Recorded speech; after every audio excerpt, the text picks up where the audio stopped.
Hola, ¿cómo estás, Miguel?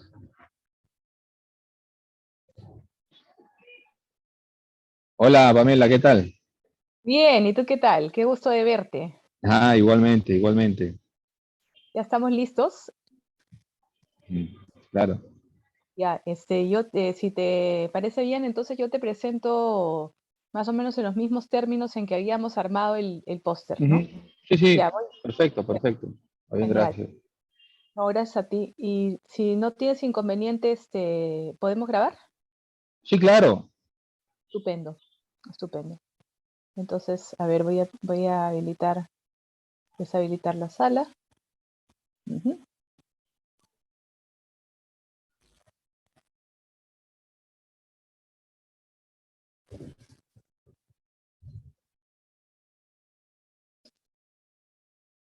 Menos mal que todos han podido unirse porque efectivamente, aparte de la confusión con el uso horario, estaba el problema de las condiciones de Zoom que han cambiado, así Mm, que este, había que quitar algunos cerrojos. Me disculpo ya. si alguien ha tenido inconveniente, pero ya, como podemos ver, han sido eliminados los cerrojos. Bueno, eh, no sé si vamos a esperar a las 12, faltan 3 minutos. Ya. Y empezamos a esa hora, ¿Puedes habilitar para que yo pueda compartir mi pantalla, un favor? por supuesto.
Hola Pamela, ¿qué tal? ¿Cómo estás? Hola, Sandro, ¿qué tal? Qué gusto verte. ¿Qué tal? ¿Qué tal? Bueno, no creo que me veas, pero escucharme. Veo tu, veo tu foto, ¿sí? Ah, ya. Ok, ok. Listo, por acá voy a estar. Hola Genial, Sandro. bienvenido. Hola Miguelito, ¿cómo estás? ¿Qué Hola dices? ¿Ya maestro. estás? Sí, pues ya ha llegado el momento de la verdad. ¿Has aprovechado el clima para estar en el sol? Así es, así es. Un poco de eso. Milagro que haya salido sol, ¿no? Pucha, los últimos 20 minutos he estado sentado en el sol porque la cosa se está poniendo brava. Este invierno va a estar pesado. Sí, pues. Sí, sí, sí. Hey, ¿están todos listos? Sí, sí.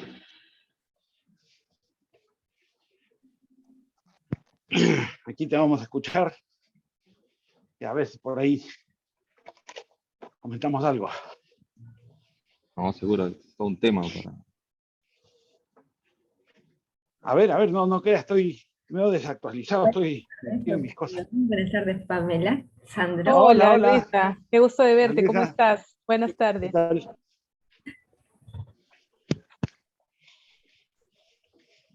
Con varias inquietudes respecto al tema. Buen tema. Temón, temazo. Tremendo tema. Este es Sobre un área todo, de trabajo para los lógicos, además. Ustedes que tengan, no, cuando tengan, de verdad, gente que dice, me gusta la lógica, pero ¿a qué vamos a dedicarnos? Para filósofos no hay chamba, pero para lógico, de verdad, en argumentación Claro, jurídica, cualquier cantidad. sí. Bueno, pero eso es reciente, ¿ah? Sí, es reciente, Sí, relativamente reciente, ¿no? en los 90, Claro, al menos acá en Perú, no, nada. no, nada. Mm, Aquí ha pasado, y ahora con más fuerza, por lo que los juicios ahora son orales. Bueno, sí, y por los antecedentes del Tribunal Constitucional, ¿no? O sea, por toda una labor que se ha Que hecho requiere tanto a mucha nivel lógica. académico como a nivel institucional. hay novedades Claro. ahora, por ejemplo, esos criterios de cómo abordar las debidas resoluciones en el ámbito jurídico, digamos, en línea de Claro. lógica deóntica, es un mundo. Sí. Cierto. Bueno, ¿qué tal si empezamos ya? ¿Les parece? Entonces voy a presentar a nuestro conferencista invitado, el doctor Miguel León Tiveros, que nos acompaña con la primera serie de conferencias de este ciclo Jueves de Lógica 2022-1. El doctor Miguel León Tiveros es doctor en filosofía por la Universidad Nacional Mayor de San Marcos, es profesor del Departamento de Humanidades de la Universidad Nacional Mayor de San Marcos y del Departamento de Derecho de la Pontificia Universidad Católica del Perú. Es miembro activo de la Academia Mexicana de la Lógica y sus áreas de interés y de trabajo principales son la lógica, la epistemología, la argumentación jurídica, la filosofía de la ciencia, entre otras áreas.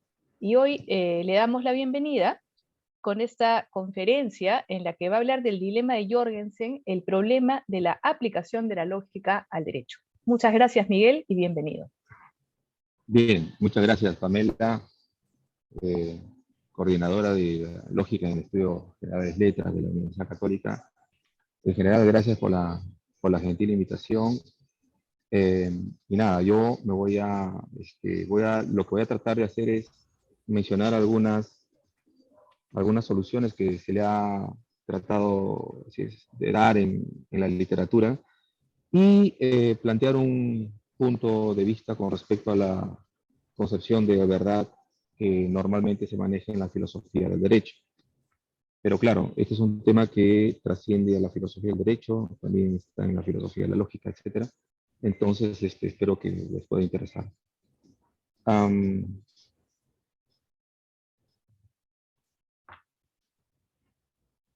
Bien.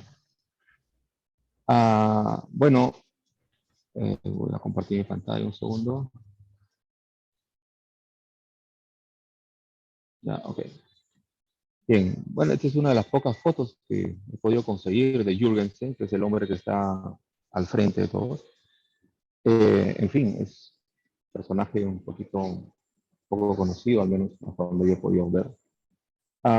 El dilema de Jorgensen se plantea en dos artículos, uno escrito en inglés y otro en danés, me parece. Y nos vamos a basar en el escrito en inglés del año 1900, ambos son de 1938 y tienen básicamente el mismo título, salvo la diferencia de idiomas. Lo que señala es que, de acuerdo a lo que dice, ¿no? Citándole, de acuerdo con la definición generalmente aceptada de inferencia lógica, solo las oraciones que son capaces, aquí hay un error, por favor, discúlpenme, que son capaces de ser verdaderas o falsas, pueden funcionar como premisas o conclusiones de una inferencia, ¿no? No obstante, pues parece evidente, por otro lado, que la conclusión en un modo operativo puede ser obtenido de dos premisas, de las cuales una o ambas tienen modo operativo. Entonces, de alguna forma, está como que diciendo la idea de que para ese momento, en 1938, la lógica, digamos, manejaba oraciones que son verdaderas y falsas, ¿no? Bien. En otro lugar, Jürgensen lo que dice es que, okay, que las oraciones imperativas son incapaces o no son capaces de ser verdaderas o falsas. Y de acuerdo con el criterio de verificación del positivismo lógico sobre significado, en consecuencia, ellas deben ser consideradas un sinsentido. Sin embargo, no obstante, ellos son capaces de ser entendidas o mal entendidas y parecen también ser capaces de funcionar tanto como premisas pese a lo anterior, ¿no? Entonces, aquí pues lo que tenemos es que se presentan algo así como dos cuernos, ¿no? Uno, el cuerno 1, que es que en la vida práctica pues efectivamente hay argumentos en los que por lo menos una premisa es imperativa y lo cual parece ser el ejemplo de un razonamiento adecuado, o sea, sí se podría realizar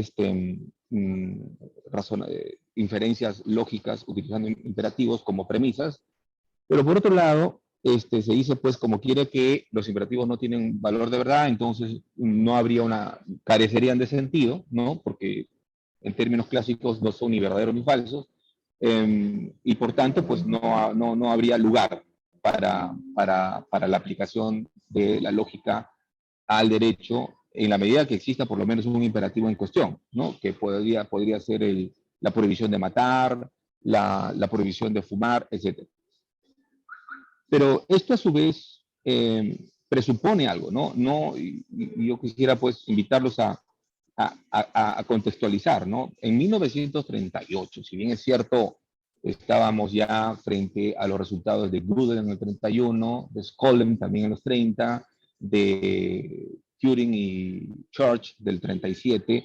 No obstante ello, todavía existía la idea de que la lógica es una sola, pese a que ya Gödel, por ejemplo, ya manejaba las lógicas modales, ¿no? En el año 1910 en adelante, Basiliev, el lógico y poeta ruso, propone lógicas que rompen el criterio de dicotomía y que pueden ser trivalentes, tetravalentes, enavalentes, etc.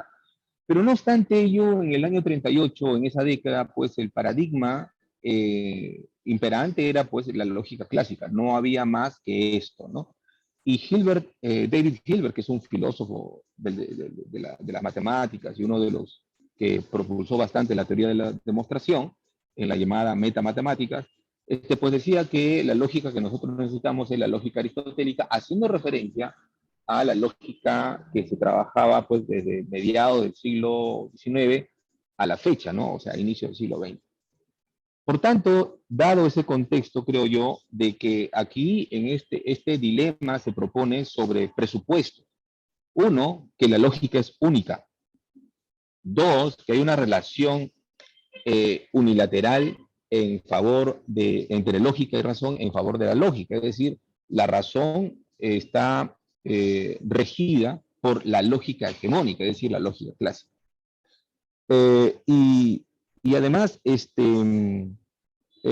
se tendría pues de que el formalismo inserto en la lógica clásica pues sería suficiente para evaluar cualquier tipo de razonamiento, no solo el formal o matemático. Entonces, esto, grosso modo, creo que es una buena interpretación, ¿no? Pero en la literatura de lógica y derecho, hay cuestiones que me son un poco difíciles de entender, las comprendo, pero no las comparto. Por ejemplo, Aaron Sundman, en un texto importante de 1989, señala, bueno, lo siguiente, ¿no? Si validez lógica significa que la verdad de la conclusión de unos razonamientos sigue necesariamente la verdad de sus premisas, y las normas no son ni verdaderas ni falsas, la propia posibilidad de un razonamiento normativo resulta controvertido. Esto, digamos, es una versión del dilema Jürgensen, pero lo que me llama mucho la atención es de que para el año 89, había pasado prácticamente 50 años, ya existían las lógicas no clásicas, ¿no? O sea, en la década de los 60 surge la paraconsistente, ¿no? En la década de los 70 y inicio de los 80 surgen las lógicas no monotónicas, ¿no? Y claro, también ya habían surgido las lógicas polivalentes con el trabajo de Vasiljev. De hecho, la lógica difusa se justifica en las lógicas polivalentes.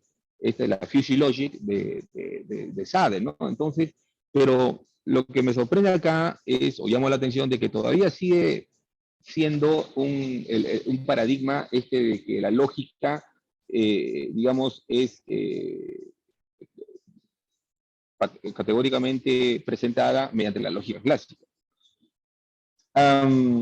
Y bueno, lo que no me queda claro también en la literatura es de qué estamos hablando cuando decimos que un imperativo no tiene valor de verdad. Es decir, estamos hablando de una verdad por correspondencia, una verdad por acuerdo, por consistencia, o en teoría de modelos por satisfacción, a la Tarski, por ejemplo, y los modelos semánticos de la verdad, pues o las concepciones semánticas de verdad no solo se detienen en lo que es Tarski, sino también, por ejemplo, en las verdades parciales de Kripke del año 75. En estas concepciones de Kripke del año 75, no todos los enunciados son verdaderos y falsos. Hay enunciados que no son ni lo uno ni lo otro, ¿ya? Pero igual se los considera semánticamente. Esto podría hacerse trabajando en una lógica trivalente, sin ningún problema. Bien. Pero resulta también que en la literatura de la teoría del derecho, no se trabaja mucho con la noción de satisfacción de teoría modelo, sino se trabaja bastante con la satisfacción del cumplimiento, ¿no?, de una obligación. O sea, se dice que una norma está satisfecha o insatisfecha si es que se verifica o no su cumplimiento. Es decir, si hay una norma que dice abre la puerta, bueno, la manera de satisfacer esta norma es abriendo la puerta. De no satisfacerla es precisamente no abriendo la puerta. Pero claro, y esto se ve como dicotómico, etcétera, y todavía se trata de encauzar en los regímenes bivalentes de la lógica clásica, ¿no? Pero lo que no veo, digamos, y hago referencia sobre todo al texto reciente de Jorge Luis Rodríguez, Teoría Analítica del Derecho del año pasado, que en su primer capítulo trata este tema una vez más del dilema de Jürgensen, ¿no? Ahora,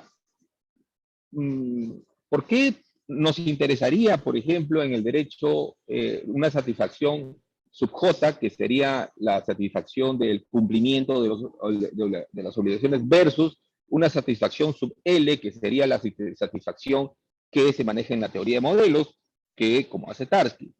Bueno, por una sencilla razón, creo yo. Este es un gráfico que no es mío, lo he tomado prestado de un artículo de 2014 de Krause y Newton da Costa, pero el uso que le voy a dar es distinto.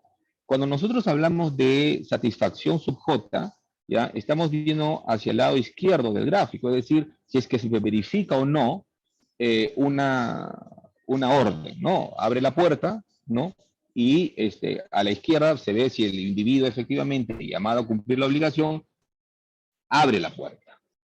Mientras que por el otro lado tenemos hacia la derecha, ¿ya?, otro tipo de satisfacción es la satisfacción sub L, que es cuando los enunciados de un sistema axiomático son verdaderos a partir de una estructura matemática, ¿ya? Y esto hacia la derecha no tiene en absoluto que ver con una teoría correspondentista a la Aristóteles, porque la relación que se hace entre los enunciados de una teoría y el modelo es una relación netamente formal, no tiene carácter empírico. Como Bunge alguna vez decía de manera un poco crítica e irónica, con Tarski hemos aprendido a lograr verdades desde un escritorio sin necesidad de hacer experimentación empírica, ¿ya?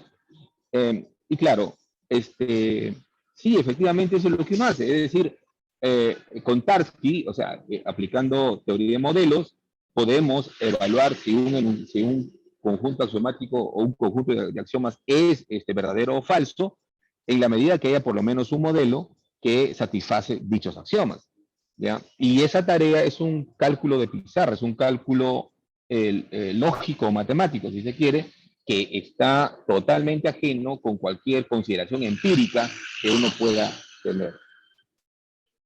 Un ejemplo sumamente rápido, había cuenta que en la audiencia no solamente hay lógicos, sino también hay estudiantes de Derecho, es este ejemplo que tiene el texto de Van Fraassen, la imagen científica, ¿no? Del llamado plano de Fano. Aquí tenemos pues los 4 axiomas de la teoría, ¿no? Dice, da 2 líneas, cualesquiera hay a lo sumo un punto que está entre las dos. El segundo axioma dice, dado 2 puntos cualesquiera, hay exactamente una línea que incluye a los 2 puntos. El tercero, en cada línea hay por lo menos 2 puntos. El cuarto, solo hay un número finito de puntos. Bueno, ¿cómo saber si estos enunciados son consistentes o no? Pues es a través de el hallar o no un modelo que satisfaga, una estructura matemática que lo satisfaga. Y eso a su vez los hace verdaderos, ¿ya? Pero no en el sentido aristotélico, porque en el sentido aristotélico tendría que haber una correspondencia entre el mundo empírico y el enunciado. O sea, sería algo así hacia la izquierda. No, acá nosotros nos vamos hacia la derecha, es decir, una estructura matemática que satisfaga cada uno de estos 4 axiomas. Y efectivamente, este es el triángulo del plano de Fano, ¿ya? Y que satisface los 4 axiomas allí presentados. De tal manera que, citando a Van Fraassen, dice, todos los axiomas de la teoría adecuadamente interpretados son verdaderos en el modelo. Por tanto, del mismo modo, todos los teoremas son verdaderos en él. Pero ninguna contradicción puede ser verdadera de algo. Por tanto, ningún teorema es contradictorio. O sea, una prueba que ayuda a evaluar la consistencia es precisamente lo que dice en la parte final. Hallando un modelo, no solamente aseguro o veo o evalúo si que los axiomas acá a la vista son verdaderos, sino también que la teoría en sí es consistente. Bien. Bien, pero lo interesante acá es que esta estructura matemática, llamémosle por un momento esta estructura matemática, esto es más complejo, pero basta el gráfico, creo yo, por ahora, ¿ya? Es la forma como, haciendo cálculos, decimos que el axioma 1, el axioma 2, el axioma 3, el axioma 4 es verdadero en esta estructura, ¿ya? Y esa relación no es una relación empírica de un laboratorio, de una observación de un fenómeno físico, sino es un mero cálculo de pizarra matemático, con prescindencia de cualquier teoría empírica que nosotros tengamos previamente. Bien. Bien. Sin embargo, en la literatura ocurre que a veces se quiere utilizar diversos conceptos como parte de lo que se conoce el esquema T de Tarski, ¿no? Que dice, entrecomillado, si la nieve es blanca, final de comillas, es verdadero si, solo si en efecto la nieve es blanca. Y esto me parece que en la filosofía del derecho ha traído mucha confusión, porque uno, Tarski, en varios de sus artículos, incluso en el original del año 31, 33, 36, hay varias versiones, decía pues que esto su teoría se podía entender como un refinamiento de la concepción aristotélica de la verdad. Y yo pienso que aquí creo que Tarski ha sido bastante pedagógico, pero a veces por ser pedagógico, digamos, cometemos imprecisiones. Y esto lo ha repetido Tarski en su artículo del año 44, y me parece que uno más llamado Verdad y Prueba, que es un artículo mucho más pequeño, donde volvía a repetir de que su concepción está emparentada directamente con la concepción de Aristóteles, ¿no? Esto de la verdad por correspondencia. Y en ese sentido, lo que ha ocurrido en la filosofía del derecho es que, por ejemplo, se ha tratado de utilizar conceptos como fuerza obligatoria, ¿no? Para sustituirlo en el esquema T y mediante ello, pues, dar cumplimiento al esquema T de Tarski. Pero lo cierto es, como ya vienen advirtiendo varios filósofos Jaco Jintica, el mismo Scott Soames, etcétera, el mismo Eduardo Barrio de Argentina, el Grupo de Lógica de Buenos Aires, ¿ya? Que la verdad de Tarski no es una verdad para el lenguaje natural, sino es una verdad para los lenguajes formalizados. Y por otro lado, como ya hemos dicho, cuando uno halla que un enunciado es verdadero en la concepción tarskiana, no es porque lo verifica empíricamente, sino porque verifica calcula la satisfacción, encuentra la satisfacción de unos enunciados bajo cierta estructura matemática. O sea, no creo que esa haya sido, hasta donde entiendo la concepción de Aristóteles de verdad, esa haya sido la intención de Aristóteles, ¿no? Entonces, creo que aquí hay un tema de que, digamos, estamos pensando a veces de que hay una sola concepción de verdad, al menos en la filosofía del derecho, habría una sola concepción cuando no es así, ¿no? En la teoría de la verdad hay diversas concepciones, eh, y creo que si es que no explicitamos cuál es la noción de verdad que queremos utilizar en la filosofía del derecho, pues vamos a incurrir en errores.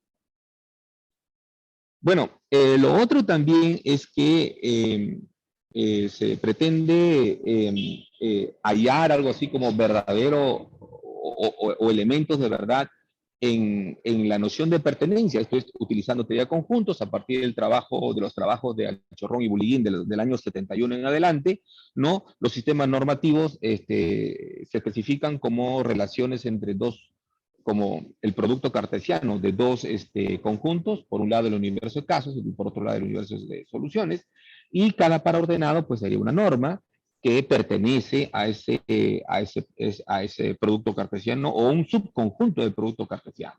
Bien, entonces la noción de verdad sería, ¿no?, decir de que si una norma pertenece o no a un sistema normativo. Pero nuevamente, ojo, que en este caso estaríamos frente a una noción tarskiana de verdad, porque la determinación de si un enunciado, tal norma pertenece al sistema normativo, es verdadero o falso, no se hace por correspondencia, sino se hace en la medida de que efectivamente pertenezca dicha norma a tal conjunto, ¿ya? Y eso no es correspondencia, porque no hay una parte empírica, ¿no?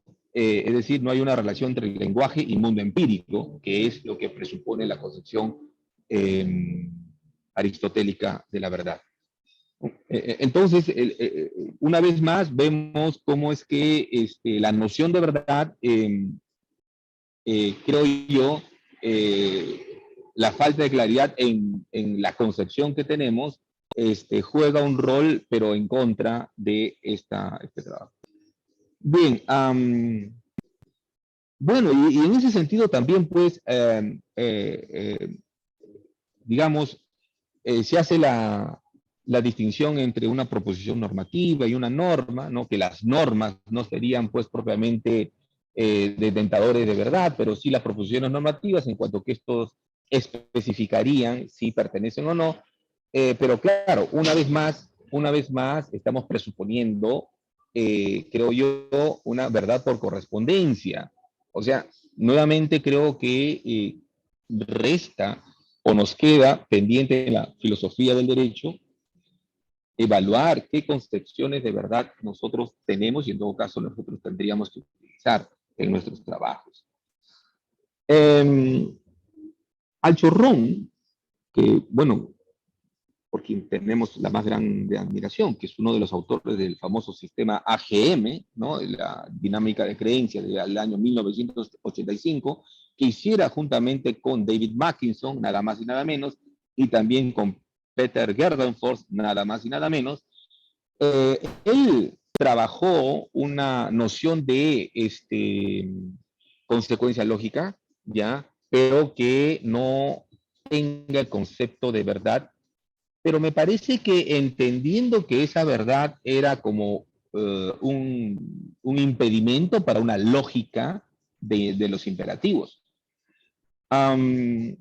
Y claro, habla de ciertas características como la inclusión, idempotencia, la monotonía, que son bastante conocidas, pero yo más bien lo que creo es de que cuando nosotros decimos que en lógica clásica un enunciado P es verdadero o falso, simplemente es una convención. Pudimos haber dicho 0 y 1 o pudimos haber dicho otra cosa, ¿ya?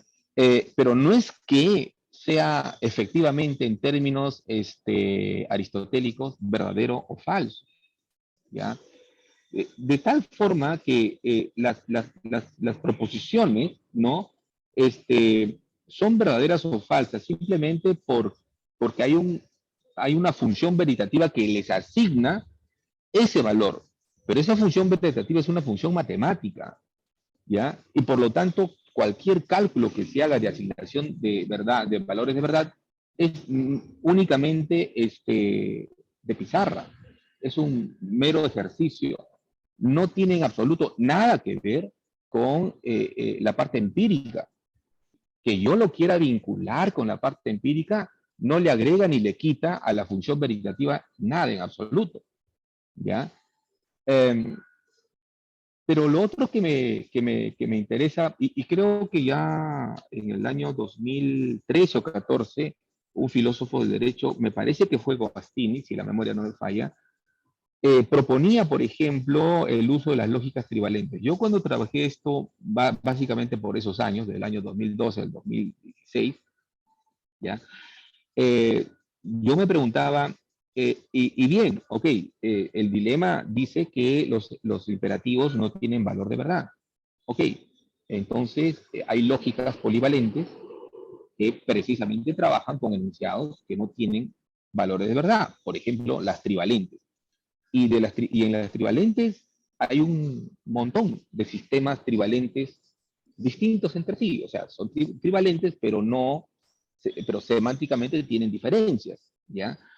Um, y lo que creo yo es que en este punto, pues como que si uno dice, ok, los imperativos carecen de valor de verdad, entonces sería una buena idea, por lo menos como sugerencia, tratarlos como lógica trivalente, con lógica trivalente, amén de tener que elegir uno de los tantos sistemas de lógicas trivalentes, ¿ya? Um, pero, pero también pues hay otras lógicas a la mano, que son las lógicas paraconsistentes, las lógicas no monotónicas, que ya para el 2021, o sea, el año pasado, han tenido gran desarrollo, ¿no? Carl Schlechter, Dov Gabay, ¿no? En la lógica no monotónica, las paraconsistentes, ni qué decirlo, no solamente está en Brasil, sino también en diversos lugares, ¿no? Como el mismo Graham Priest ha trabajado bastante la lógica paraconsistentes. En fin, entonces, hay bastante cuestión, porque lo que yo llamaba mucho la atención y me llama mucho la atención es que este dilema tiene un presupuesto, que la lógica solamente es la lógica clásica, ¿no? Pero hoy por hoy no es así, creo yo, ¿no? Entonces, en lo que señala pues Rodríguez en su texto del año pasado, es que él todavía plantea esta cuestión, ¿no? De que parece, pues, según él, que no existe otra salida, digamos, a través de un sustituto del concepto de verdad por algún sucedáneo. Pero ojo, él no menciona nada en su primer capítulo, y es el único punto donde no trata lógicas equivalentes. Y tampoco hace la distinción que yo estoy haciendo entre una teoría aristotélica hacia la izquierda y una teoría tarskiana hacia la derecha. Es decir, hacia la izquierda, que verifica los enunciados si son verdaderos o falsos empíricamente, y a la derecha, que evalúa si un enunciado es verdadero o falso, pero matemáticamente, utilizando estructuras matemáticas con la relación de satisfacción. La manera de trabajar uno y otro son enteramente distintas, ¿ya? Y, y lo que me llama la atención es precisamente eso, ¿no? De que no se haya hecho una mayor distinción entre entre una teoría aristotélica o una teoría por consistencia, o una teoría por consenso, o una teoría por satisfacción, o semántica también llamada, ¿no? Y vamos, como hemos visto, Kripke en el año 75 lanza una teoría también de corte semántico, pero en el que hay enunciados sin valor de verdad. Es decir, hay verdaderos, falsos, y los que no tienen simplemente ningún valor de verdad, ¿no? Eh, Pamela, estoy con el tiempo, por favor. Todo bien. Sí, todavía tienes, si quieres, media hora más, no hay problema. Ya, ok. Sí, una Ya. hora es lo que estipulamos, si te parece bien, y ya tienes una pregunta en el chat, pero mejor la dejamos para cuando termine la exposición. Genial. Bien. Bueno, lo que me parece todavía, gracias, lo que me parece todavía pendiente para explorar es que, y esto siguiendo a Roy Cook, en un texto muy bonito de Paradojas del año 2013, que las paradojas han generado toda una suerte de background a efectos de estrategias, ¿no? Estrategias para cómo resolver una paradoja. Y finalmente, creo que la lección es de que las paradojas no se resuelven, sino se disuelven, por decirlo de alguna manera, y a esto calza la idea de estrategias desarrolladas por Cook, que yo creo que no son estrategias, sino son guías estratégicas, son esquemas de estrategia, porque no hay una manera de desarrollar cada estrategia, ¿no? Una de las, habla pues del rechazo a las premisas, es decir, si tú tienes problemas con una premisa, pues elimínala, ¿no? Y ya desaparece la paradoja. O rechaza el razonamiento, es decir, si tienes problemas con la lógica clásica que te produce una paradoja, pues cambia a otra lógica, la pata consistente. O rechazar la conclusión, ¿no? Es decir, que se considera la conclusión falsa, o simplemente rechazar el concepto, que en el caso de Jürgen se diría, ¿y cuál es la importancia de que los imperativos tuviese un valor de verdad? ¿O en qué medida el que no tengo o sí tengo un valor de verdad afecta o importa para la aplicación de la lógica, habida cuenta que existen lógicas trivalentes, por ejemplo, ¿no? En fin.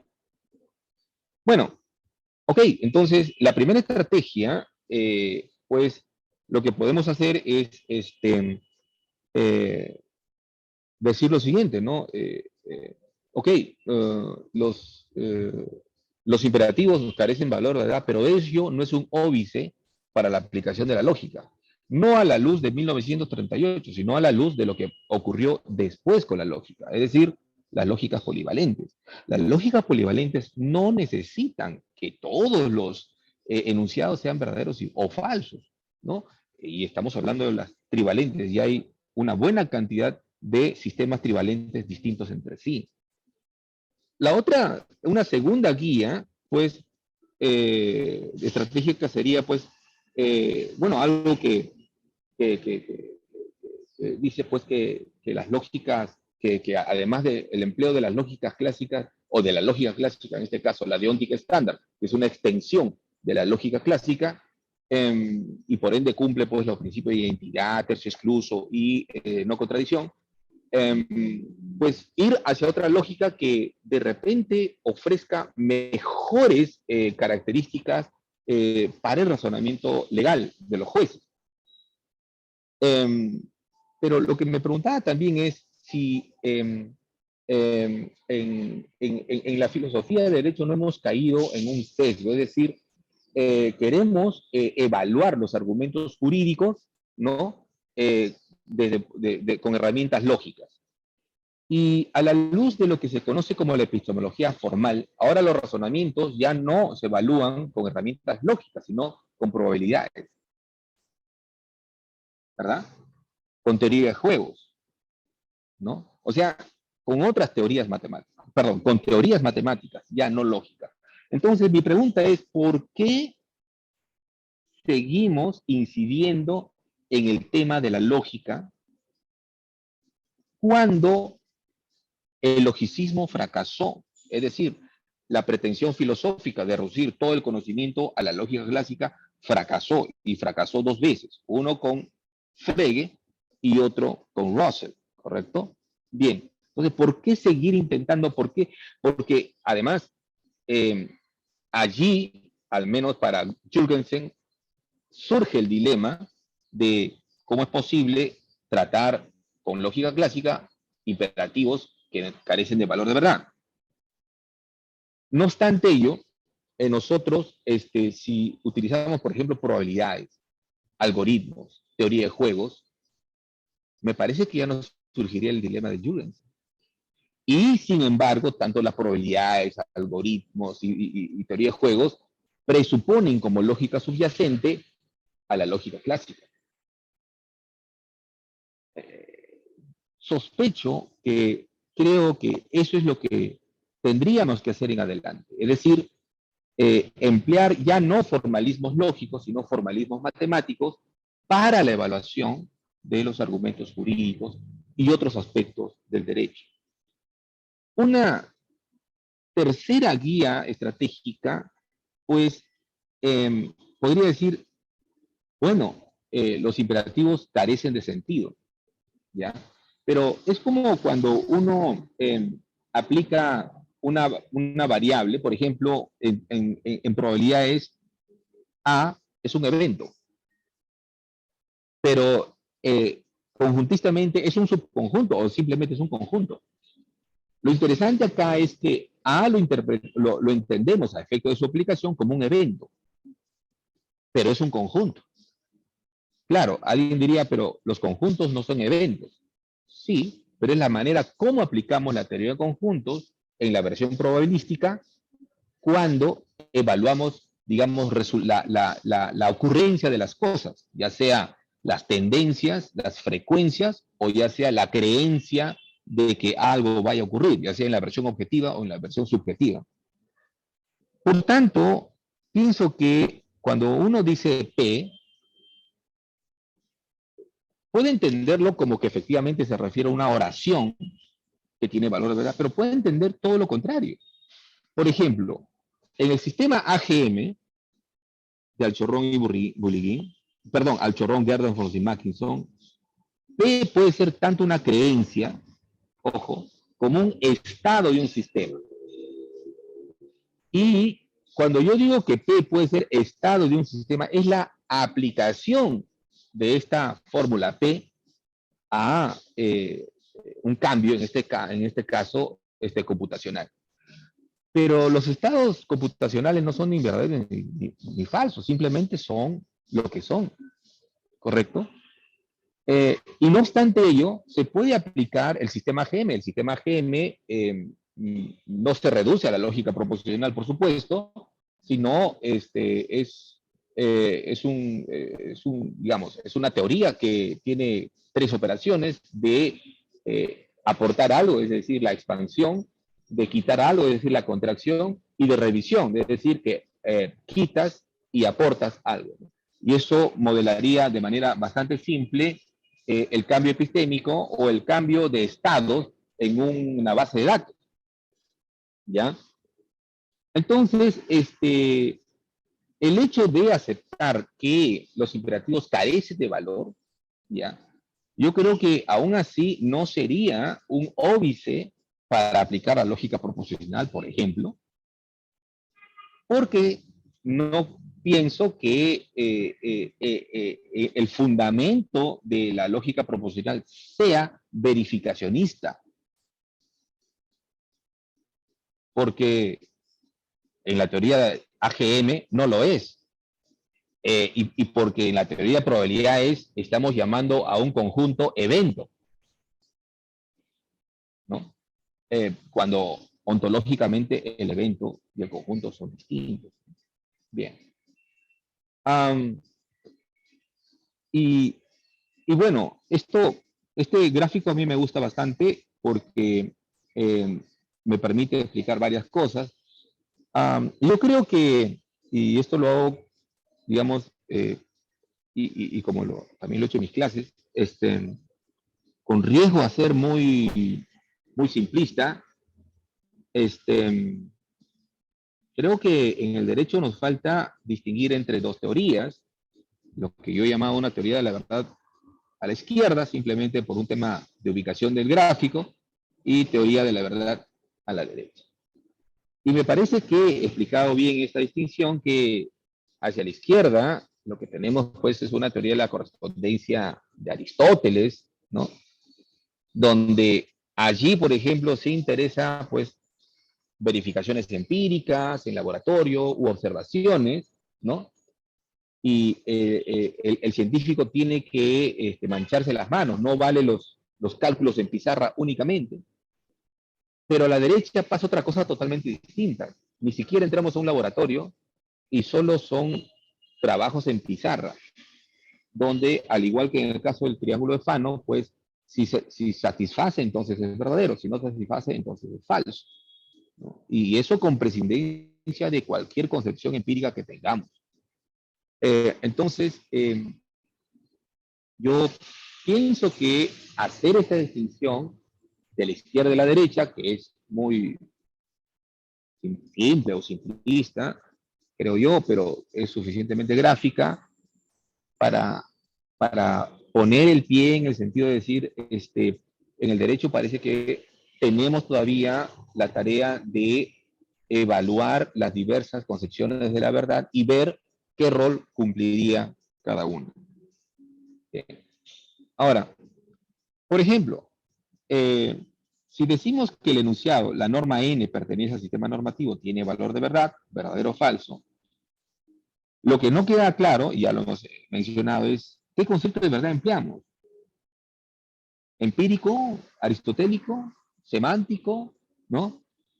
Pues en el derecho, por ejemplo, existe un principio llamado el principio de verdad material. Es esa noción de verdad que utilizamos cuando decimos que la norma N pertenece al sistema normativo, ¿tiene algún valor de verdad? Me parece que no, ¿no? ¿Por qué? Porque el hecho de que una norma efectivamente pertenezca a ese, pues no se comprueba empíricamente, sino se comprueba simplemente porque se verifica no empíricamente si la norma pertenece o no y es producto del producto cartesiano entre estos dos conjuntos, de conjunto de solución y conjuntos de casos. Bien, entonces, de las diversas estrategias que se ha tratado a manera de conclusión, creo yo que uno, en la filosofía del derecho actual, hay un paradigma que es en pro de la lógica clásica y su extensión, la lógica bióntica estándar, sea en la versión proposicional o sea en la versión de primer orden, ¿ya? Y que no se ha echado mucha mano de las lógicas no clásicas. Me parece que, si bien es cierto, para 1938 el paradigma hegemónico era la clásica y por lo tanto llamaba mucho la atención que hayan enunciado sin sentido, hoy por hoy ya no es el caso. Y finalmente, lo que he tratado de decir es que hay por lo menos dos nociones de verdad que tendríamos que tener en cuenta en el derecho. La noción correspondentista de Aristóteles, que he llamado a la izquierda, y la noción semántica de Tarski, de Kripke y otros. Newton da Costa también tiene una propuesta semántica distinta a la de Kripke y a la de Tarski, ¿no? Y que en el caso de Kripke y en el caso de da Costa, pues considera que hay enunciados que no necesariamente tienen que tener algún valor de verdad, sea verdadero o falso. Y solo para terminar, en una lógica trivalente, no es que hayan enunciado sin valor de verdad. Lo que pasa es que un enunciado puede ser verdadero, falso o indeterminado, donde indeterminado también es un valor de verdad, ¿ya? Entonces, creo que esto nos podría ayudar a ver qué tan vigente sigue siendo el dilema de Jürgensen como un óbice teórico para la aplicación de la lógica al derecho. Bien, muchas gracias. Muchas gracias a ti, Miguel. Un fuerte aplauso. Excelente. Entonces, podemos dar paso a las preguntas que la gente que nos acompaña hoy quiera hacer. En el chat ya hay una pregunta de David. Yo creo que la estás viendo, ¿verdad, Miguel? ¿O quieres que la lea? A ver, voy a... No, a ver, Dice, yo ahí está. Si los David Colorado, Sí, exacto. ya. Pero me parece que tiene dos partes, ¿no? Em, Sí, sí, de las 12:25 dice, considera que el lenguaje formal no se aplica al mundo ordinario, real o empírico. Eso no sería tanto como decir que las matemáticas solo quedan abstracto y no aplican las situaciones comunes. No, claro que se aplica. Lo que no sabemos es por qué funciona, ¿no? Ese es el problema de Wigner, es decir, eh, eh, no hay todavía una buena razón que explique por qué las matemáticas funcionan como vienen funcionando en la mecánica cuántica y en la física, ¿no? Lo que yo he querido decir es de que fórmulas como P, que decimos que son verdaderos y falsos, cuando decimos que son verdaderos y falsos, no estamos utilizando o no nos estamos comprometiendo con una teoría correspondentista de la verdad. Pudimos haber dicho 0 y 1 para liberarnos de esa carga de noción de verdad. ¿Ya? Y ya, eso es lo que quería decir, no sé si con esto explico, ¿no? Y claro, sí se aplica a situaciones comunes, por ejemplo, el teorema del jurado de Condorcet se aplica a las decisiones colectivas, ¿no? Y que lo que dice el teorema de Condorcet señala que cuando una decisión se toma de manera colectiva, hay mayores probabilidades de éxito o de acierto, ¿correcto? Um, pero claro, eso es la idea de ver qué tan razonable es los acuerdos colegiados, ¿no? O sea, ¿por qué deberíamos seguir la regla de la mayoría? ¿No? ¿Por qué no basta solamente mi decisión? ¿Por qué tendría que estar de acuerdo con alguien más? Y el teorema de Condorcet nos dice, bueno, porque aumentan tus probabilidades de éxito. O sea, las decisiones colectivas, bajo ciertas condiciones, son probabilísticamente superiores a las individuales. ¿Ya?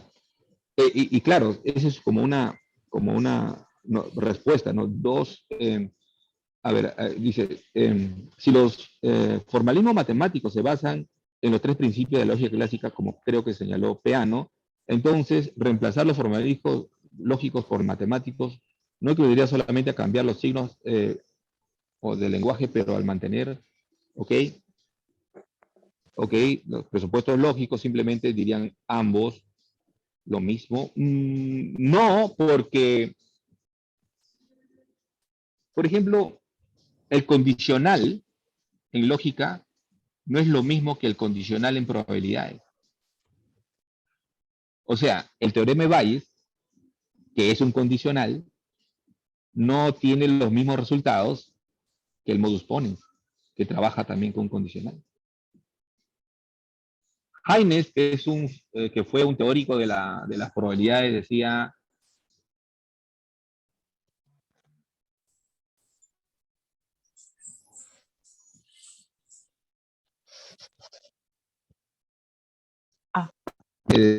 que para él las probabilidades son algo así como una extensión de la lógica proposicional. ¿Ya? Pero claro, una extensión que no repite todo lo que dice la lógica proposicional, de hecho. ¿Ya? Y es el ejemplo que pongo, ¿no? La condicionalización en probabilidades tiene distinto comportamiento a la condicionalización en la lógica clásica.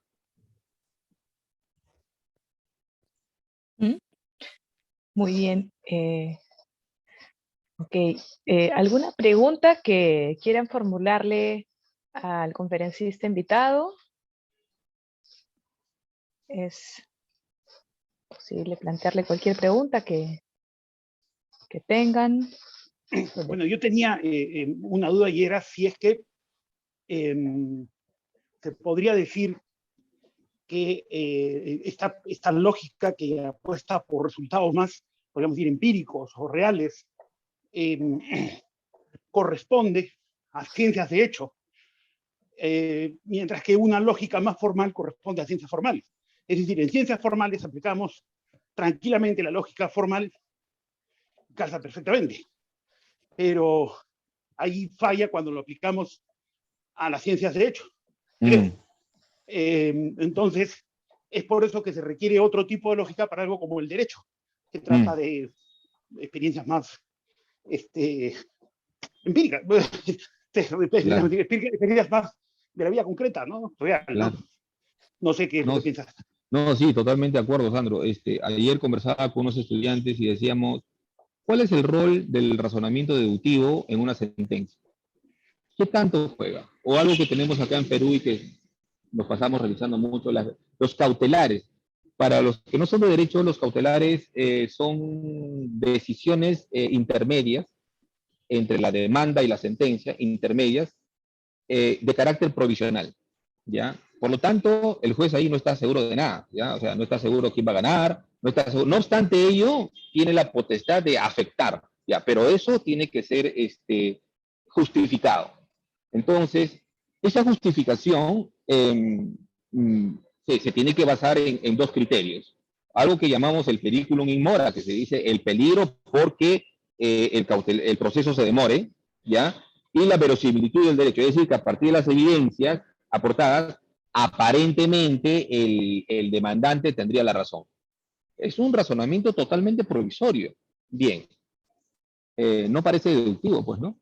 Es decir, lo maravilloso de una deducción es que produce certezas. Vamos, los números primos son infinitos y eso lo sabemos desde Grecia, la antigua, ¿no? Y esto no ha sido derrotado por más de 2000 años y esperamos que pasen 2000 años más y van a seguir siendo los números primos infinitos, ¿correcto? Y ese es un razonamiento deductivo, esa es la belleza de un razonamiento deductivo. Pero cuando, como dice Sandro, ya tenemos que lidiar con cuestiones empíricas, ¿ya? Entonces, para un cautelar como la prisión preventiva o una sentencia que tenga aspectos empíricos también, pues ya no hace deducciones, hace inferencias en general, unas deductivas, otras inductivas y otras abductivas. Entonces, ¿qué tanta certidumbre podemos esperar de un razonamiento así de mixto? No mucho en realidad. Si fuera netamente deductivo, perfecto. Quizás por allí haya un caso, digamos, cuando el Tribunal Constitucional evalúa la constitucionalidad de una norma, digamos, ¿no? Pero eso no es la mayoría de los casos. Tenemos en sede civil divorcios, nulidades, en sede administrativa, actos administrativos válidos o inválidos. En sede constitucional tenemos amparos, habeas data. En sede penal tenemos los diversos delitos de los que se acusa a las partes, ¿no? Entonces, todos esos procedimientos o procesos judiciales, pues producen una decisión, ya sea provisoria al modo de un cautelar o definitiva al modo de una sentencia. Y no podríamos decir que estas decisiones sean predominantemente deductivas, ¿no? Bien, Gracias. tenemos una pregunta de Diego Letzen, después seguimos con Sebastián Bravo y luego con Cristian. Y hay un comentario también en el chat, pero luego, Miguel. Sí. Diego, adelante. Bueno, en primer lugar agradecer la ponencia muy interesante, muy completa y muy honesta sobre todo. Me cautivó la problematización sobre el tema de la verdad y la relación con la lógica y la manera honesta y sincera de tratarlo como un problema acuciante, al menos en el área de la filosofía del derecho. Efectivamente concuerdo con gran parte de lo afirmado por Miguel. El problema, la forma de caracterización tiene que ver con la distinción entre el monismo y el pluralismo en lógica. Es decir, la idea es si hay una única lógica, que es la posición monista, o si puede haber muchas, y de muchas si hay una que sea especial o no, que también has planteado. El problema me parece es que, y recién en la respuesta que has dado también ha aparecido, que a pesar de los cuidados que uno tiene cuando lo enuncia teóricamente, una cosa es la realidad y otra son las teorías que hacemos, uno cae también en ese problema cuando lo piensa el problema, porque lo que hace cada agente es realizar inferencias de tipo psicológico, si queremos, que no son objeto de la lógica.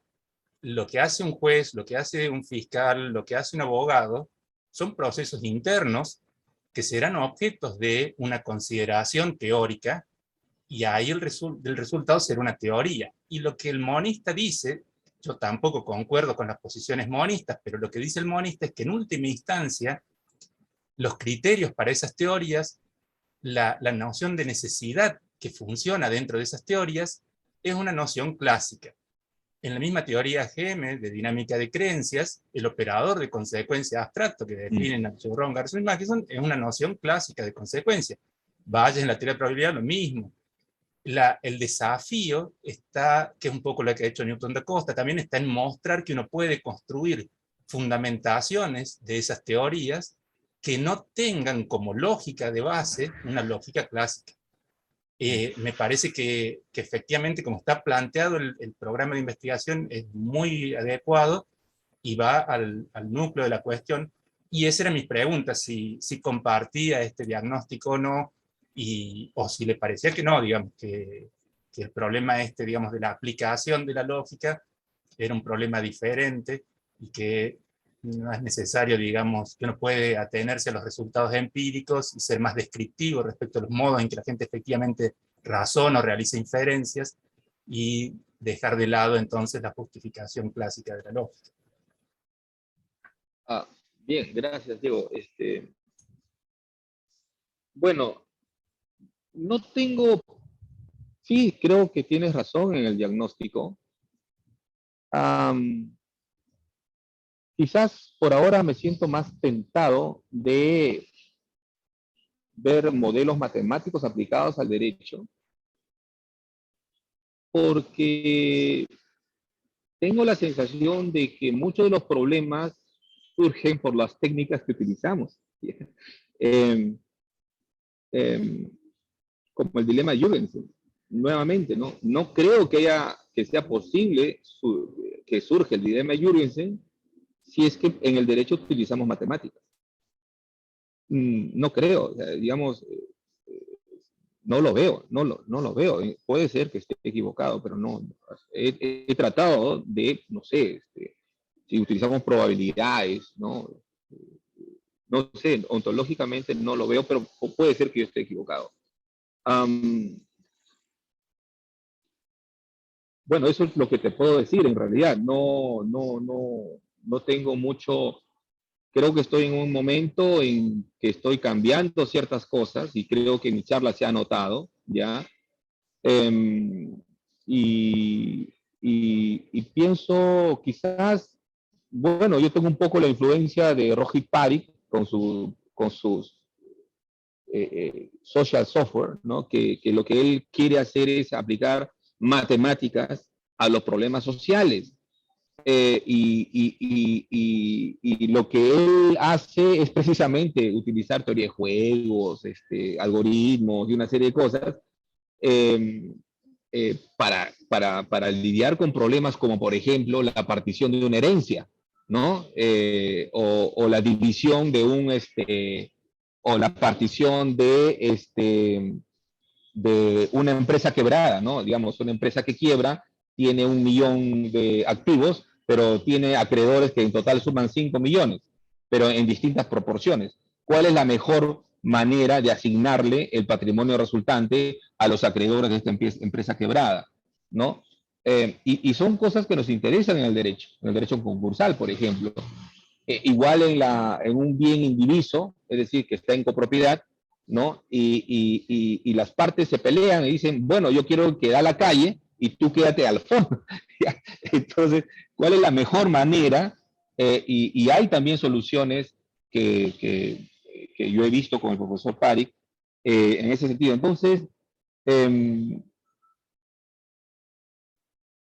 pienso que podríamos hacer algo ahí al respecto. Es decir, lo que no creo que más allá de lo que hegemónicamente ocurre en la literatura de la filosofía del derecho, no creo que sea una buena idea persistir en la lógica, ¿no? Tanto, con tanta vehemencia como se hace ahora. Y vamos, en la lógica deductiva, ni siquiera en la inducción, en la abducción, sino en la deductiva, al punto que hasta ahora se sigue diciendo que la sentencia es un silogismo. ¿Ya? Bueno, en fin, eso es lo que te podría decir, Diego. No sé si satisfago tu pregunta. Sí, muchas gracias. Digamos, es para discutirlo, pero sí, es una buena respuesta. Digamos. Yo creo que no tendría Gracias. la aceptación unánime que tendría la respuesta que da la lógica, en particular la lógica clásica. Cuando uno dice, si de A se sigue B y A, entonces hay que aceptar B, la mayoría de la población lo acepta. Estas teorías más sofisticadas ofrecen mejores soluciones, pero justamente lo que uno no tiene es ese nivel de consenso respecto al carácter normativo de la lógica, digamos, la aceptación Claro, generalizada que tendrían. claro, pero mi estrategia mira que utilizar matemáticas en lugar de lógicas no clásicas, y que las matemáticas presuponen como lógica subyacente la lógica clásica, pues nadie tendría por qué hacer una suerte de objeción, ¿correcto? ¿No? O sea, porque, digamos, estoy siendo clásico, pero no utilizo directamente modus ponens, sino condicionalizaciones probabilísticas que presuponen la lógica clásica, ¿ok? Y esa es la idea de Parik, ¿eh? No es mía, esa es la idea de Parik. Sí, sí, sí. Está bien, es la misma idea de AGM, está bien. Perfecto, gracias. No, gracias a ti. Gracias. Entonces, Sebastián Bravo sigue. Adelante, Sebastián. Gracias. Justamente mi pregunta apuntaba a esta noción quizás tan difundida entre los juristas de que la sentencia funciona como un silogismo, que creo que es una metáfora quizás para simplificar la forma en que razonan los jueces. Mi pregunta va a lo siguiente, porque entiendo que el dilema de Jorgensen, por así decirlo, siguiendo esta misma metáfora del silogismo de la sentencia, funciona en la mayor, en la premisa mayor, pero en la menor creo que también pueden haber dificultades que quisiera saber si el profesor estaría de acuerdo o podría anticipar alguna idea. Y es lo siguiente, que cuando hablamos de enunciados fácticos, desde un punto de vista estrictamente lógico y lógico clásico, pareciera ser que la solución es dicotómica, o sea, o es verdadero o es falso, o por decirlo en términos más simbólicos, o P o no P, o sea, como que estamos entre la espada y la pared y no hay mucho más que hacer. Pero si uno lo ve desde el punto de vista probatorio, o sea, ya en el contexto judicial, ya no es una cuestión de P o no P, sino que ya estamos en un lenguaje diferente que hablar de probado que P, probado que no P, o una tercera opción que se abre al hablar de probado, que es que no esté probado ni P ni no P, porque en un juicio perfectamente puede haber falta de prueba. Entonces, ¿qué pasa? Que cuando nos ponemos monistas y nos encontramos hasta este escenario con tres posibilidades, probado que P, probado que no P, o no probado que P ni que no P, porque hay inactividad de prueba del proceso, parece que como no nos quedan más herramientas que volver a pensar en forma dicotómica o dicho en otros términos de un monismo lógico, tratamos de explicarlo de la misma forma y decimos que el no probado equivale a probado que no, o que el no probado equivale a probado, dependiendo del sistema que exista sobre las reglas de carga de la prueba. Pero quizás, y esa es la pregunta, estamos siendo artificiosos al tratar de nuevamente reducirlo a verdadero o falso, cuando quizás se podría establecer un modelo triple para hablar de cuando algo está probado o no, sobre todo porque el escenario se podría complejizar más aún, porque podríamos hablar probado que P y luego probado que Q, y quizás P y Q ni siquiera son contradictorios y ambos pueden estar probados. Entonces, el escenario se puede complejizar más porque la realidad de los juicios no es algo tan sencillo, sino que hay ciertos relatos que se van conjugando. Entonces, la pregunta en el fondo es si cree que puede haber un modelo quizás nuevo a explorar, más allá del monismo que lo simplifica todo. Bueno, gracias, Sebastián. En la literatura, bueno, hay lo que yo llamo un prologicismo. Irónicamente le llamo así porque, bueno, los que hemos visto algo de filosofía de las matemáticas sabemos que el logicismo fracasó. Y como yo lo digo, pues un poco irónico también, fracasó 2 veces, ¿no? Y sin embargo, en el derecho estamos, digamos, metidos con el tema de la lógica al derecho y sobre todo la lógica clásica. Pero no hay una discusión suficiente entre un monismo, es decir, una única lógica, un pluralismo, cualquiera vale, o un nihilismo, ninguna vale, ¿ya? Y tampoco hay una discusión entre la relación entre lógica y razón. ¿Por qué? Federico Pailós hace poco sacó un artículo sobre lógicas vacías, donde no tienen ninguna inferencia válida. ¿Ok? Es un sistema formal, es lógica, no nos gusta porque ninguna inferencia allí es válida, pero es lógica. Por lo tanto, me sirve para cuestionar cuál es la relación entre lógica y derecho. Lógica, perdón, y razón. La lógica ya no parece ser expresión de la razón, ni el baremo de medición de lo que es razonable o no.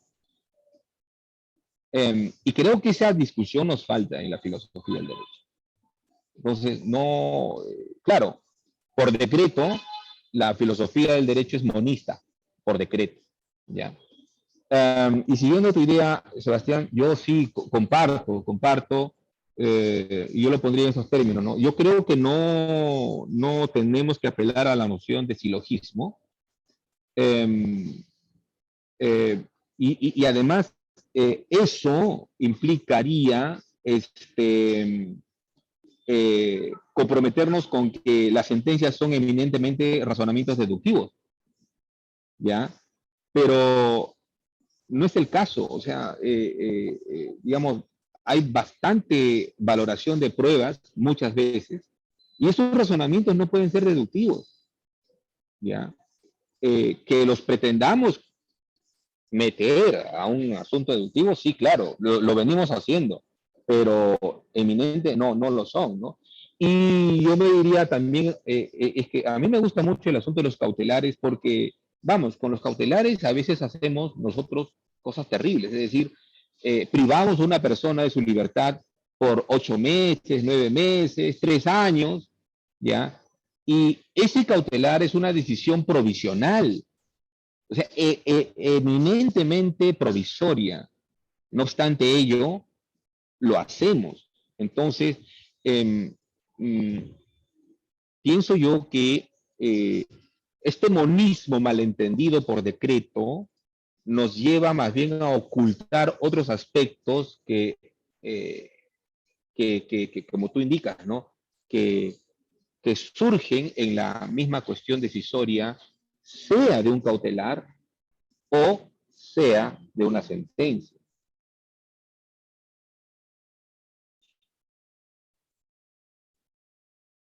Muchas gracias. Tenemos también una pregunta de Cristian.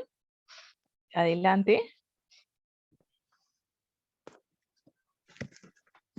Buenos días, gracias por la oportunidad. ¿Aló? Buenos días, ¿qué tal? Buenos días. Tenía una pregunta y tal vez un pequeño comentario acerca de la conferencia. Entiendo que es el abordaje del derecho a partir de una incomprensión del sentido lógico que subyace en esta disciplina o en esta ciencia. En ese sentido, mi pregunta concreta es que, al parecer, para el expositor,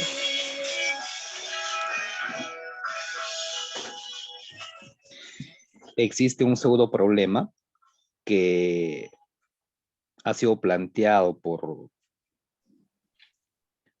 Jürgensen en el sentido de malinterpretar, en todo caso, en el momento presente, el derecho arrinconándolo al lado izquierdo, como decía Miguel, comprendiendo esta como un análisis de la correspondencia. Sin embargo, lo que plantea en este caso es, Miguel, es que deberíamos virar hacia la derecha y entender más bien al derecho desde la perspectiva de las probabilidades. Esa es mi primera pregunta, si es así o no. Y mi comentario, bueno, van a disculpar, teniendo en cuenta que se trata del derecho. El expositor había mencionado, por ejemplo, el tema de las medidas cautelares. Y en las medidas cautelares, obviamente se tiene dos premisas básicas, o digamos dos supuestos básicos, que son prácticamente el periculum in mora y el fomus bonus juris. Y sobre la base de estos dos criterios, obviamente se expide una decisión temporal que es una medida cautelar. Sin embargo, esto se hace obviamente obedeciendo a una correspondencia con la realidad. Estaríamos hablando en todo caso de un razonamiento virado hacia la izquierda en el enfoque didáctico que ha formulado Miguel. Sin embargo, estimado Miguel, hay que tener en cuenta que dentro del derecho conocemos lo que se llama las presunciones y los indicios. Y dentro de las presunciones, recaemos a, digamos, a una presunción que no se discute, que es la presunción jure e de jure, y la presunción que sí es posible de discutir, que es la presunción juris tantum. Y esto rige no solamente para el derecho civil, sino también para otras materias. En este marco que vengo comentando, mi comentario final es quizá atendiendo a una pregunta que hizo el expositor. En el derecho, ¿de qué estamos hablando? Estamos hablando de una verdad proposicional, de una verdad empírica, de una verdad conceptual, y razonaba sobre este comentario del expositor y decía yo que el problema quizás el problema pasa porque se está considerando al derecho como un bloque único, como un bloque automáticamente identificado, como una sola versión de todo lo que es jurídico. Sin embargo, en la práctica, por los hechos sociales, por los hechos sociojurídicos, a nivel individual y social, nos encontramos con que el derecho a veces ni siquiera es verdadero o falso en el comportamiento del ser humano. Y en todo caso, yo pasaba por comentar, y paso por comentar, que hay que tener en cuenta que el acto cognoscitivo del juzgador, al momento de enjuiciar un caso concreto, no tiene una sola mirada. No es ni siquiera mucho menos matemática a veces, ni mucho menos lógica, sino más bien tiene que ver, por ejemplo, con una verdad empírica, por ejemplo, cuando se da la detención de una persona en flagrancia. Lo que estoy haciendo es prácticamente la aplicación concreta, digamos, del razonamiento del juez o del fiscal en un caso concreto en la realidad. Sin embargo, por ejemplo, cuando ya vamos a las instancias judiciales, nos encontramos que el proceso cognoscitivo que va a desenvolver el órgano juzgador es un proceso que implica no solamente razonamiento lógico, como decía, ni razonamiento matemático, sino también otros tipos de razonamiento. Por ejemplo, en el derecho existe la figura, por ejemplo, del elemento normativo. Sin embargo, este elemento normativo no siempre tiene que ver con una norma que contempla un concepto.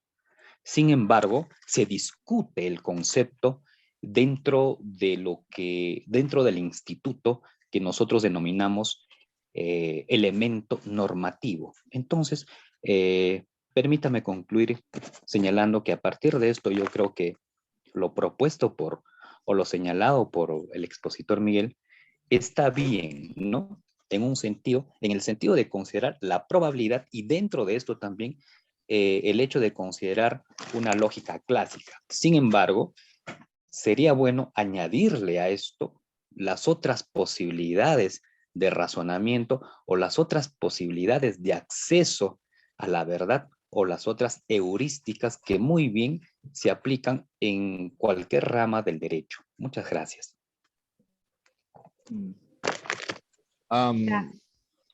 No entendí bien la pregunta.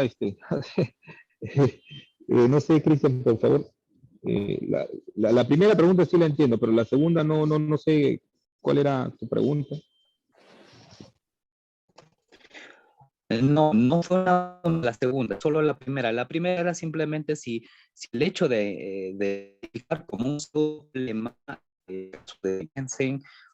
implicaba el hecho solo de virar hacia la derecha dentro del esquema que has propuesto para comprender eso, si era así, si quería que confirmes si estaba bien el entendimiento que te había hecho a partir de la exposición tuya. Y lo segundo simplemente era un comentario a partir de todo lo que habías formulado. Muchas gracias. Bien, gracias, Cristian. Lo que hemos llamado, y con todo respeto les digo, simplemente lo llamé la izquierda a la derecha porque ese gráfico me gusta bastante, y creo que ejemplifica, y lo que ocurre es que en la literatura del derecho hay bastante peso de Aristóteles y Tarski, y hay un matrimonio así muy fuerte, y claro, Tarski también es responsable de ello, en que la teoría semántica de Tarski es de corte aristotélico.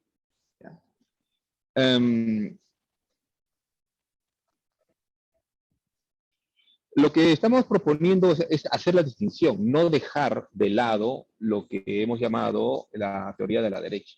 Hacer la distinción. O sea, ciertamente, como acaba de decir Cristian, un cautelar se va hacia la izquierda en cuanto a la verosimilitud del derecho y el peligro en la demora. Ciertamente, ¿no? Por lo tanto, no hay una idea de... cuando yo mencioné las probabilidades, fue en un momento, digamos, para decirle, ok, si a los monistas no les place cambiar de lógica hacia una clásica, a una no clásica, pues podemos emplear probabilidades cuya lógica subyacente es la lógica clásica. Y todo bien.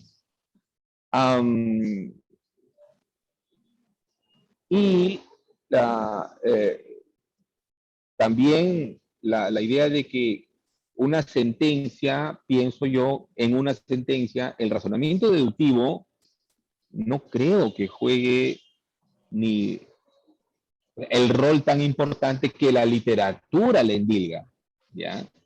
Por ejemplo, cuando nosotros hacemos esta distinción de contexto de justificación, justificación interna y justificación externa, la interna, toda la interna, solamente hay una lógica, la lógica deóntica estándar.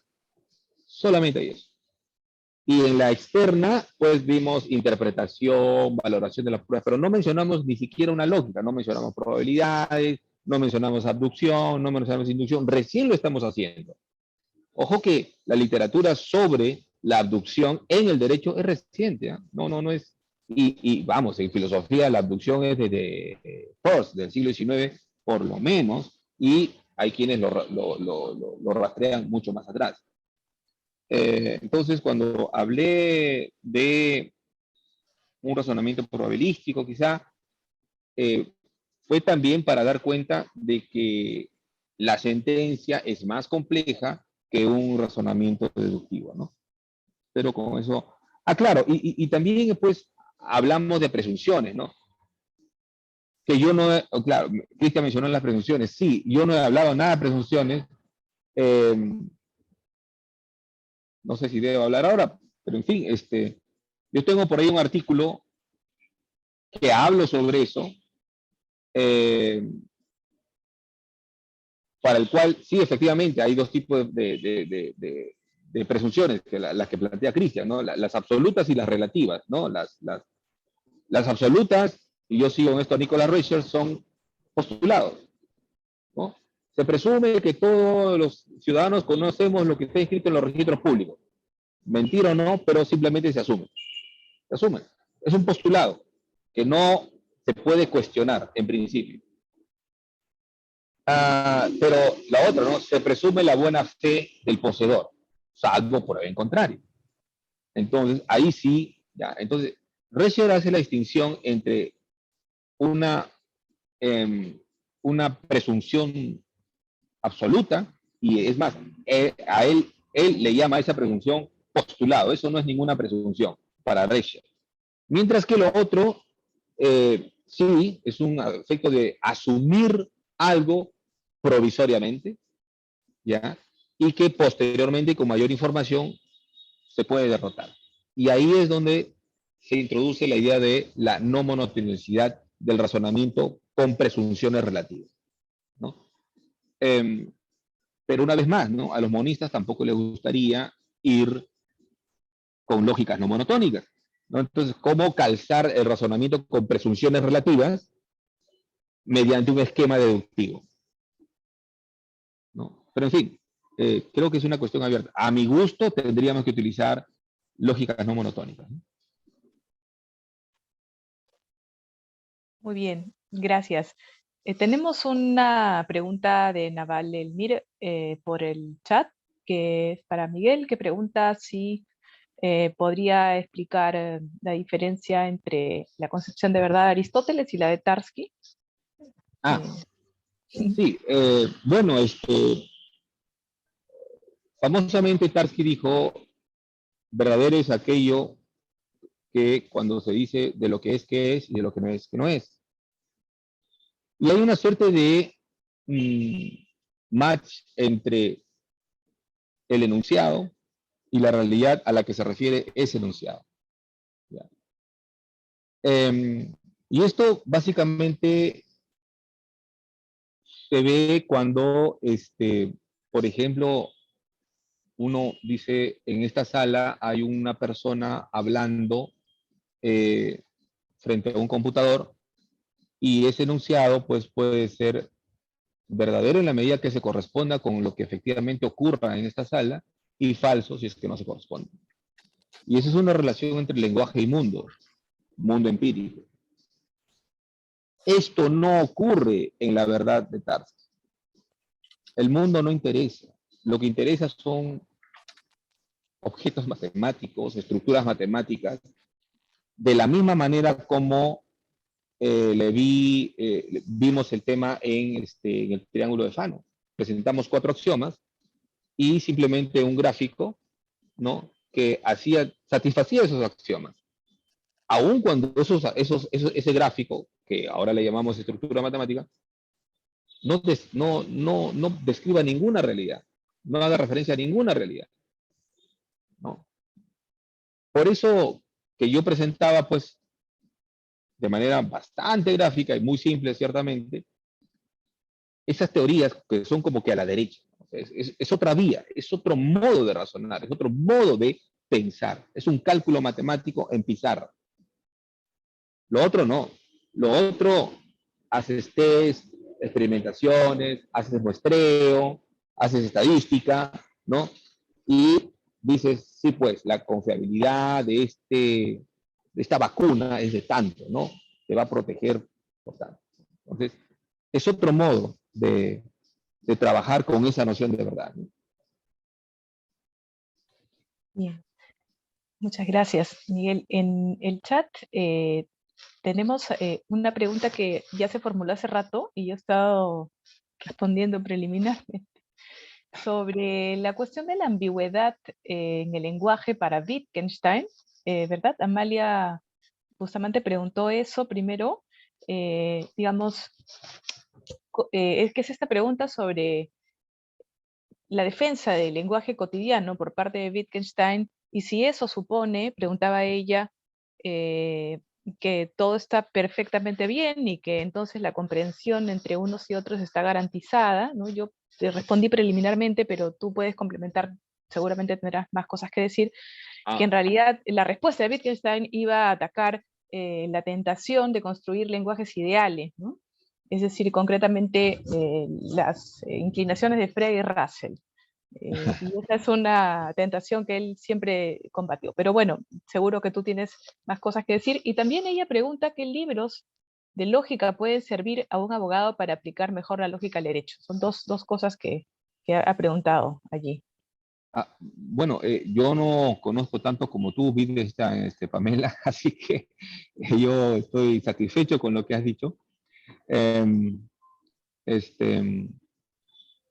Bueno, uno de los problemas que tenemos en el derecho, precisamente la vaguedad, y eso da lugar a muchas paradojas, todas ellas paradojas sorites.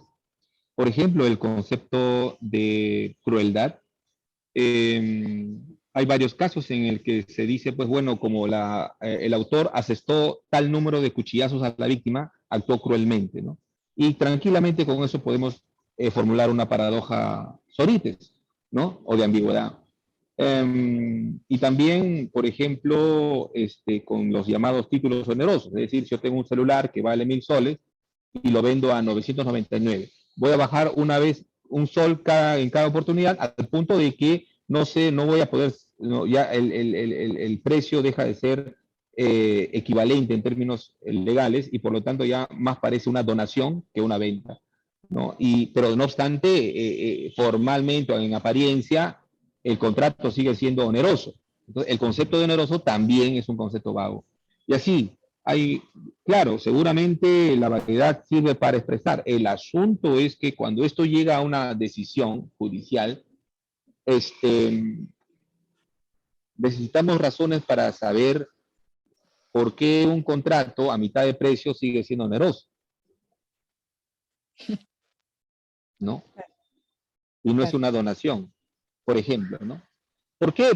Porque la manera de actuar un contrato oneroso es muy distinto a la manera de actuar un contrato, una donación.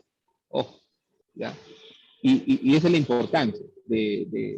Igual en el caso de la crueldad. Si la persona actuó cruelmente, entonces la sanción debe ser mayor. Si no lo hiciera, pues la sanción debe ser la básica, por decirlo así.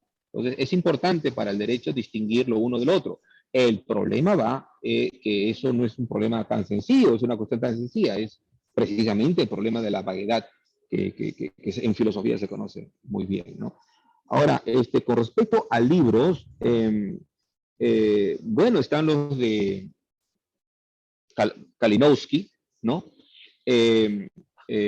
También está el de Cixu Aouzin, ¿no? Entre la lógica y el derecho. Es un texto reciente que a los monistas no les va a gustar mucho porque Cixu Aouzin presenta la lógica deontica estándar y luego de hacerle una crítica terrible, pues presenta una lógica paraconsistente gradualista, ¿ya?